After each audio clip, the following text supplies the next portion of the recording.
Boa tarde, amigas e amigos do Centro Espírita Lados Humildes. É uma alegria imensa estarmos juntos para o Evangelho diário que esta casa promove no seu canal do YouTube. Hoje são 9 de maio de 2020. A nossa temática versa sobre a obediência e a resignação. Está no item 8 de O Evangelho segundo o Espiritismo, capítulo 9. Bem-aventurados os mansos e pacíficos.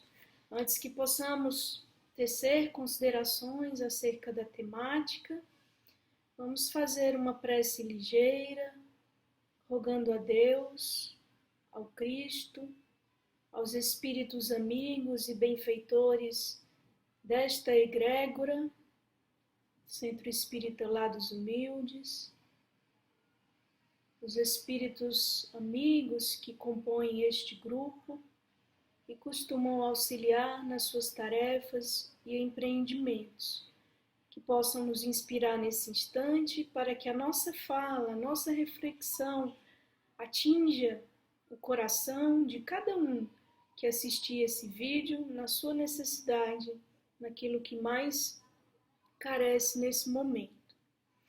Nós costumamos cultivar um hábito quando nos é solicitada a reflexão de O Evangelho segundo o Espiritismo, que é, após uma primeira leitura, destacar trechos curtos, frases curtas que possam ser exploradas de maneira mais profunda, de maneira mais esmiuçada, mais detalhada, pormenorizada, e que ensejam grandes reflexões. Entendemos que uma mensagem, em cada parágrafo, em cada frase, em cada trecho, traz profundas e grandes reflexões. E desse modo foi que procedemos com essa temática a nós confiada, obediência e resignação. Nós extraímos apenas trechos curtos, portanto, aqueles que desejarem extrair o trecho que mais lhes toca, que lhe diz respeito em particular para suas necessidades íntimas, recomendamos que leia e destaque também aquilo que eventualmente mais lhe impactou durante a leitura. Nós vamos então aqui pegar o trecho que destacamos. Estamos usando a tradução do Guilhom Ribeiro, que é habitualmente editada pela Federação Espírita Brasileira. E o espírito que fala sobre a obediência e a resignação é Lázaro, uma comunicação de Paris, 1863. Lázaro vai nos dizer, dentre outras coisas, que a obediência é o consentimento da razão e a resignação é o consentimento do coração. Forças ativas ambas, porquanto, e aí vem a parte que destacamos, carregam o fardo das provações que a revolta insensata deixa cair. Vamos repetir. A obediência e a resignação carregam o fardo das provações que a revolta insensata deixa cair. Então, amigos, à luz da interpretação de Lázaro, obediência e resignação estão longe de ser virtudes passivas, porque carregar o fardo das próprias dores exige ação, exige muitas vezes um esforço de extrair forças, extrair estímulo das entranhas do nosso ser, porque o mais fácil, aquilo que constitui o menor esforço ante a dor, é deixar-se sugar, deixar-se tragar por ela, é não raro sucumbir ante o seu talante. Quando ela chega na nossa vida, e chega para todos nós, porque estamos reencarnados em um planeta cuja característica é a aflição, cuja característica ainda é a inferioridade moral, portanto, a dor como mecanismo de transformação do ser, de convite a um despertar, de convite a uma autotransformação, de convite a olhar aspectos que precisam ser burilados, transformados, retificados, ela está presente.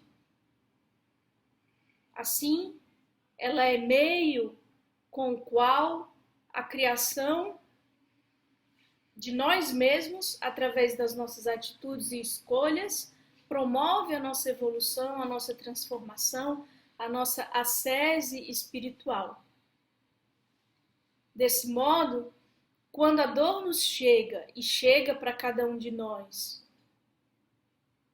ela faz esse convite ao despertar, mas é mais fácil, é quase que automático, faz parte de um comportamento já inerte, vigente, acomodar-se à revolta, à desesperação, ao desânimo, à inaceitação, à revolta e à rebeldia.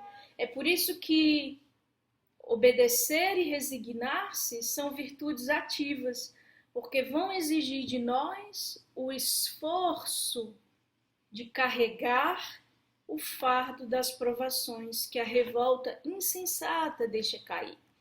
O espiritismo, o pensamento espírita, auxilia em alguma medida quando, além da aceitação com o intelecto, com a cognição de que nenhuma dor é sem propósito, nenhuma dor é capricho divino, que todas elas, todas as circunstâncias que experimentamos são fruto de uma forja, de uma criação nossa, com a nossa participação, com a nossa responsabilidade, com o nosso livre-arbítrio, as nossas escolhas.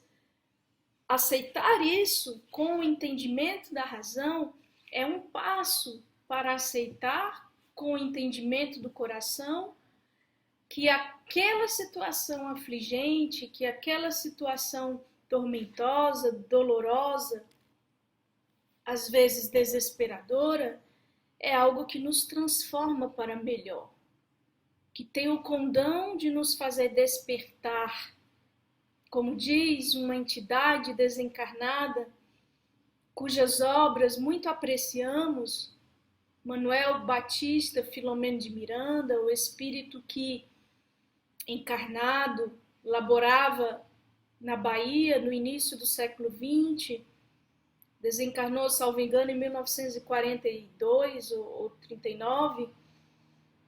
Esta entidade escreve costumeiramente através da mediunidade de Divaldo Pereira Franco, e em um dos seus livros, a maior parte deles versa sobre obsessão e desobsessão, na obra Painéis da Obsessão, ele fala algo que sempre recorremos, porque nos marcou muito.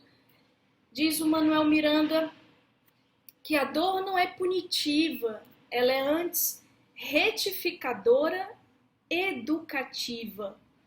Então, logo funcionem os seus objetivos, diluem-se as injunções penosas e o indivíduo marcha com segurança, com alegria, rumo à felicidade, à plenitude, ao amor, que é a sua destinação. Então, a dor tem esse caráter de retificar, de corrigir, de transformar. Ela não é para punir, ela é para despertar. Nós, quase sempre, quando falamos sobre a dor, gostamos de citar exemplos da quarta obra do dito Pentateuco Espírita, que é o céu e o inferno, ou a justiça divina, segundo o Espiritismo, uma vez que ali, no capítulo 8º da segunda parte, o último capítulo do livro, há um conjunto de experiências carnais, são 14, as quais Allan Kardec explora o conceito de expiação.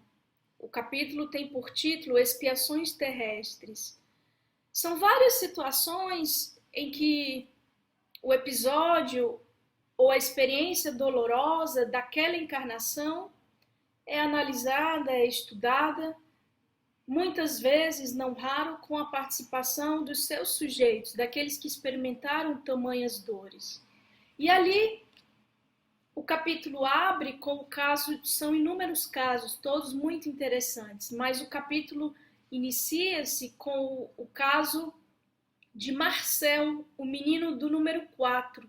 É assim que Kardec intitula esse relato verídico, esse fato, essa experiência carnal dolorosa que será estudada com a participação do espírito que a vivenciou após o seu desencarne. Marcel, o menino do número 4. Para nós é emblemática essa experiência de Marcel, porque vem nos mostrar a obediência e a resignação ativas, como Lázaro sugere, carregando o fardo das provações que a revolta deixaria facilmente cair. Daí percebemos o quão obediência e resignação são virtudes que exigem de nós algo mais, algo que não é do comum das nossas experiências, porque o mais fácil é revoltar-se. Marcel, esse menino, ele foi abandonado pela sua família aos 2 anos de idade em um hospital de província no interior da França de então, século XIX. Esse garoto de origem judia nasceu com uma doença que o machucou, o macerou por 8 longos anos, nos quais, descreve Kardec, aquela criança de corpo frágil, pele em cima dos ossos, uma magreza notória, um corpo chagado, possuía uma atrofia, um corpo contorcido, as pernas vinham quase ao pescoço. E a dor desse menino era tamanha que ele implorava, suplicava ao médico que o tratava, que lhe desse mais da medicação que o aliviava, que o fazia dormir, porque as suas dores eram tantas que ele não queria gemer e assim incomodar os demais pacientes que com ele dividiam aquela enfermaria. Uma criança de 10 anos, cuja precocidade, cuja sensibilidade e fortaleza chamavam a atenção do médico, de tal modo que esse médico, dizia o relato de Kardec, gostava de conversar com esse menino, porque via ali uma inteligência e uma precocidade que ele não compreendia de onde vinham, tamanha a dor que o garoto experimentava. Então ele dizia para o médico, doutor, pode o senhor me dar um pouco mais daquelas pílulas? Eu sofro muito e eu não quero gemer, gritar de dor e com isso incomodar os demais pacientes. O médico dizia, Marcel, eu não posso te dar mais dessa medicação, dar uma dose exagerada. E ele sofria resignado. Quando ele desencarna, esse espírito diz-nos Kardec que o seu desencarne foi sereno e que ele desencarnou agradecendo a Deus e aos médicos que o cuidavam. A família pouco visitava. E quando o espírito é evocado na Sociedade Parisiense de Estudos Espíritas, ele diz que a sua missão é consolar. Então vejamos, aquilo que foi intitulado como uma expiação terrestre, uma doença congênita, uma doença grave, que alija a criança da presença dos seus familiares, que faz com que a vida inteira daquela criança praticamente seja em um hospital do interior da França, seria catalogada como, para nós, para a maioria de nós, essa experiência como uma expiação, o que é a colheita amarga de um plantio infeliz, aquilo que na maior parte das pessoas geraria revolta. Para esse menino, para o espírito dessa criança, essa experiência era uma missão. Ele diz a Kardec: a minha missão é consolar, enquanto que a missão deste que me cedeu a vez é instruir. Ele se refere a Santo Agostinho, que comumente comunicava-se por aquele médium na Sociedade Parisiense de Estudos Espíritas e que cedeu-lhe a vez para que ele pudesse se comunicar naquela reunião. Ele diz: a minha missão é consolar, a deste que me deu a vez é instruir. E aí, ao conversar, Kardec constata que esta alma, né, este espírito revela que outrora, em existência anterior, ele experimentou em uma vida longeva, longa, as mesmas dores que aquela existência curta, que naquela existência curta ele também experimentara, mas que outrora eram de fato uma expiação por uma vida de dissipação que ele teve anteriormente, mas que nesta existência, como a criança Marcel, como o menino Marcel, ele vinha dar exemplo de fortaleza, de força, de consolação para todos aqueles que sofrem. Então, sinteticamente, a obediência e a resignação carregam o fardo das provações, que a revolta insensata deixa cair. Inspiremo-nos nos exemplos deste capítulo 8, do livro Céu e Inferno, Expiações Terrestres, a fim de que possamos extrair força para carregar o fardo das nossas próprias dores. Nós vamos adiante com o outro parágrafo da mensagem de Lázaro. Ele vai dizer assim, que cada época é marcada com o cunho da virtude ou do vício que a tem de salvar ou perder. A virtude da vossa geração é a atividade intelectual, seu vício é a indiferença moral. De fato, a humanidade, enquanto coletividade, podemos facilmente constatar, chegou a um patamar de grandes avanços científicos, tecnológicos.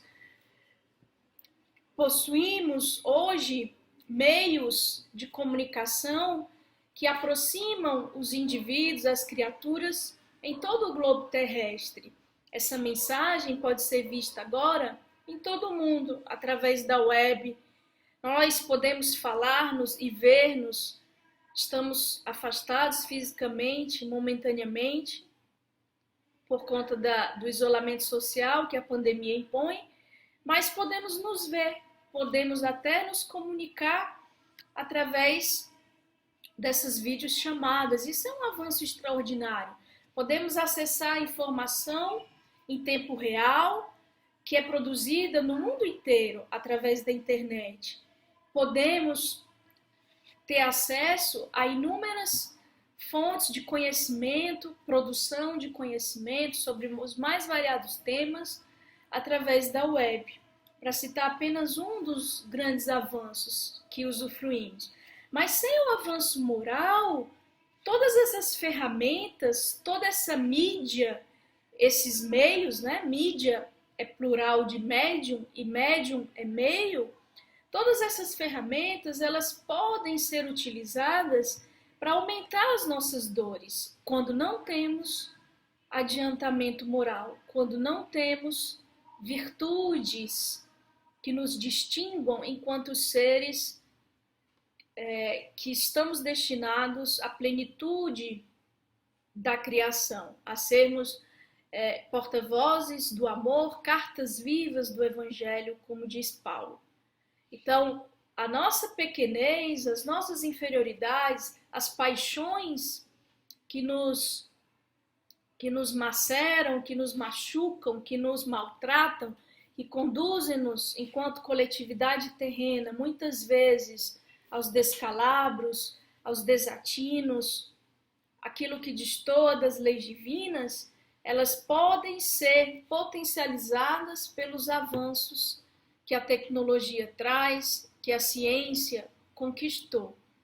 Vide as bombas atômicas que, criadas na primeira metade do século XX, promoveram dor e sofrimento no final da Segunda Guerra Mundial, Grande Guerra. E hoje, com o avanço da comunicação, a celeridade das comunicações, aquilo que pode nos elevar, nos engrandecer, servir de meio para o nosso crescimento espiritual, pode servir também e tem servido a interesses da mais alta inferioridade e do mais alto atraso do gênero humano, que é a mentira, né? Então, muitos que se comprazem ainda movidos por algum interesse egoísta, ganancioso, até perverso, em espalhar mentiras, em caluniar. Então, isso nos mostra que, de fato, o vício da nossa época é a indiferença moral. Mas acredito que está havendo uma mudança paulatina no gênero humano como um todo. E essa grande dor que experimentamos agora, individual e coletivamente, a pandemia, é um convite à mudança de paradigmas, à mudança de estar no mundo. Ou mudamos ou perecemos. É uma reflexão até superficial e rasteira que essa pandemia vem nos trazer. A mudança que precisamos empreender, pensar coletivo, colaborar, assistir aqueles que são tragados de forma ostensiva, ingente, por esse flagelo contemporâneo da pandemia. Então, são todos convites à autotransformação, ao autoburilamento e ao fazer nascer, crescer e permanecer em nós virtudes de alteridade, de amor ao próximo, de fraternidade, de caridade, de concórdia e de trabalho colaborativo global. Cada um com a sua virtude, com os seus talentos, com as suas habilidades, pode colaborar globalmente e coletivamente para minorar dores, aliviar sofrimentos e promover um crescimento do coletivo como um todo. Ao final da mensagem de Lázaro, nós temos, ele diz assim: toda existência orgulhosa terá de ceder cedo ou tarde. Bem-aventurados, no entanto, os que são brandos, pois prestarão dócil ouvido aos ensinos. Então, numa época de grandes transformações, aquilo que não faz mais parte da época vindoura, época em que o Espírito reinará com toda a sua pujança, com toda a sua grandeza, a era da colaboração, do trabalho sincronizado, harmônico, fraterno, entre povos, nações e indivíduos, quem não está preparado ou propenso para vivenciar essa nova era, certamente não será permitida a participação nesse grande momento evolutivo. Serão alijados, como diz a mensagem de Kardec, a nova era, no final do livro A Gênese. Vão para mundos compatíveis com a sua propensão, com as as suas possibilidades evolutivas. Não mais estarão aptos a vivenciarem essa era que ora se inicia no gênero humano. Porque, diz ele, toda resistência orgulhosa terá de cedo ou tarde ser vencida. Ou seja, a resistência que nós mesmos muitas vezes opomos ao processo de ascensão, ela um dia cederá, mas enquanto nos mantivermos rebeldes na contracorrente do processo evolutivo, o planeta que nos abrigará é aquele que se faz mais apto à nossa situação, ao nosso estágio, às nossas condições. Então não vamos mais poder estar aqui. Bem-aventurados aqueles que são brandos, pois prestarão dócil ouvido aos ensinos. Felizes os brandos, porque docilmente ouvirão os ensinos. Recentemente vi uma interpretação de um estudioso do aramaico acerca desse bem-aventurados os que são brandos, na qual ele dizia que a língua aramaica tem, cada palavra no aramaico tem múltiplos significados. E que Jesus, que falava em aramaico, essa frase do Sermão do Monte, bem-aventurados os mansos, porque herdarão a terra, ela pode ser entendida também assim, bem-aventurados aqueles que desfazem a rigidez interior, aqueles que se tornam flexíveis ante a rigidez interior. Então esse é um convite também. Muitas vezes a nossa prisão às próprias crenças, aos próprios ritos, ao próprio modo de estar e atuar no mundo, nos constitui um grilhão que faz difícil a aceitação das dores, a aceitação das mudanças, a obediência a desígnios superiores, a obediência às leis de Deus. Então a mansidão, ela vem representar aqui a fluidez da vida, a fluidez daquele que sabe ser maleável, sabe estar em constante, contínua e perpétua transformação e deixa moldar-se sob o guante das dores que experimenta. Aceita com o coração, resigna-se, aceita com a razão, obedece. E assim submete-se ao mecanismo das leis universais, que são justas, amorosas e, sobretudo, sábias. Portanto, não se revolta, portanto, colabora com as leis, deixando-se moldar e transformar pelas dores que experimenta.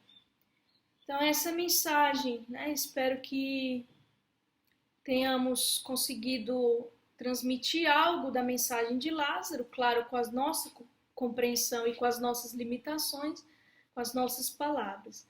Mas fica aí o convite para quem puder depois ler capítulo 9 item 8 de O Evangelho segundo o Espiritismo, Obediência e Resignação, e também ler, se puder, se quiser, uma fonte de grande inspiração para a coragem ante a dor, que é o último capítulo da obra Céu e Inferno, ou A Justiça Divina segundo o Espiritismo, que trata das expiações terrestres. Agradecemos ainda uma vez o convite que nos foi endereçado para colaborar com o Evangelho e vamos fazer uma ligeira prece de encerramento. Deus, fonte da vida, Jesus, mestre amigo, espíritos benfeitores que coordenam, amparam, orientam, guiam o Centro Espírita Lar dos Humildes e cada um de nós cada anjo da guarda que se desvela e dedica em carinho e cuidados por seus tutelados, cada um de nós, que experimentamos o desafio de agora, os desafios que essa experiência carnal enseja. Agradecemos a todos, abrimos a nossa mente, o nosso coração, para a inspiração e a influenciação desses guias amorosos. Pedimos ao Cristo que possamos ser ferramentas de cooperação nesses instantes de profundas transformações e dores, que possamos fazer luz onde quer que estejamos, que possamos ser veículos do Mestre Jesus, dos Espíritos auxiliares e benfeitores. Assim seja.